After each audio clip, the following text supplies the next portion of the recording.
नमस्कार दुनिया हालचाल को स्वागत करुछि मु संजय। आसंतु नजर पकाइबा वर्तमान रो मुख्य खबर उपरे।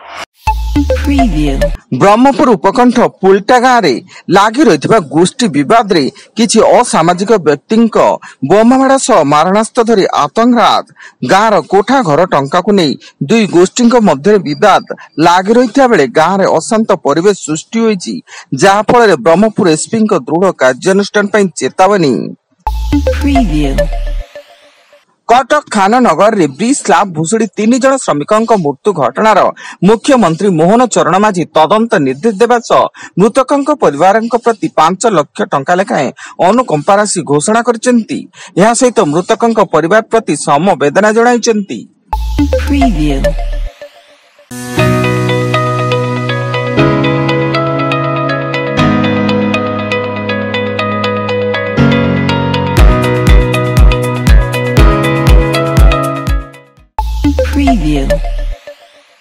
रायगढ़ जिला पद्मपुर थाना अंतर्गत डम्बसरा पंचायत सौरा विक्रमपुर ग्राम रे पूर्व शत्रुता को नहीं जड़े व्यक्ति को टांगिया आनी हत्या मृतक चैतन्य सबर होता बेले से निज घरे खाउता समय टांगिया आक्रमण कर हत्याकारी अभियुक्त पंडा सबर पद्मपुर थाना रे आत्मसमर्पण करिसेंती। ब्रह्मपुर गोपालपुर थाना पुलिस पक्षर जातीय राजपथ में गाड़ी जांच बेले एक कार 48 केजी ओजन गंजेई जबत एवं जन को गिरफ्त कर कोर्ट चालाण कर कार 2टी मोबाइल 1670 टंका पान कार्ड आदि नथिपत्र जबत होईछि।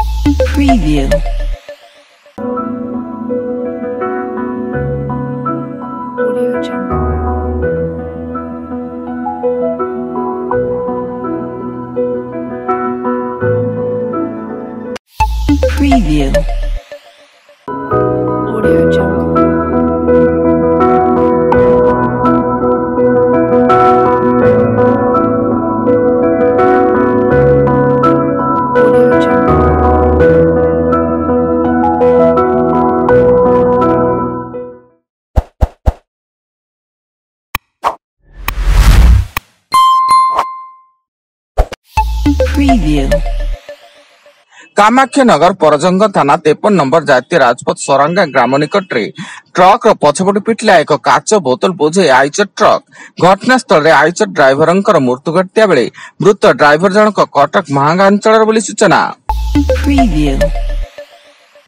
कटक सदर थाना अंतर्गत गोपालपुर बढ़ई साई निकट रेल पोलो निकट रे जड़े व्यक्ति को लुहा रड रे पिटी पिटी हत्या मृत व्यक्ति ढेंकानाल जिला कामाख्या नगर अंचल चक्रधर महाराणा होता बेले कटक सदर थाना पुलिस हत्याकारी को काबू करने सह ता निकटू एक लुहा रड जबत करिछि।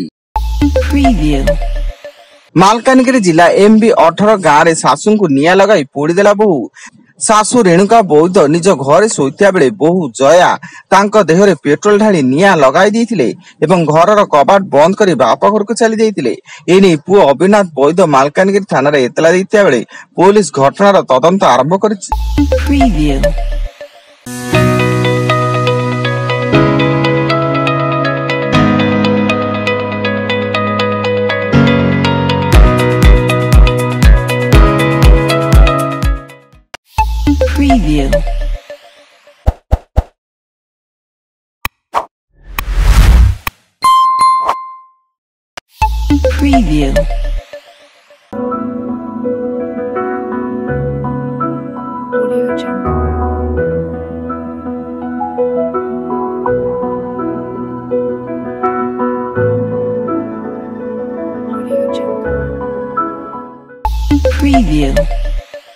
संबलपुर जुजुमरा ब्लॉक मुआ बोरंगा माला धादोलांड मुंडरे वृद्धा को कचाड़ी देला दंता, जहाँ पर वृद्धा संतोष को घटनास्थल उद्धार करी निकटस्थ मेडिकल रे भर्ती कर जाइतिया बेले सेठारे डाक्टर तांको मृत घोषणा करथिले।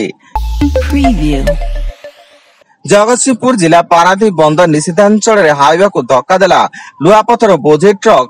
एथिरे 2 जन हाईवा ड्राइवर मृत्यु घटता बेले 2 मृतक हेले अस्तरंगर रत्नाकर स्वाई और संडकुदर चंदन जेना। एवं पाकिस्तानी स्त्री सीआरपीएफ जड़े जवान मुन्नीर अहमद चाकिर बहिष्कृत होईची। विरोध में सर्विस रूल उल्लंघन एवं जातीय सुरक्षा प्रति विपन्न दशाई कार्यानुष्ठान ग्रहण करा जायछि। एवं से पाकिस्तानी महिला को विवाह करथिले। वर्तमान पाई एतिकी अधिक न्यूज अपडेट्स पाई विजिट करंतु आम वेबसाइट www.duniyahalchal.in। धन्यवाद।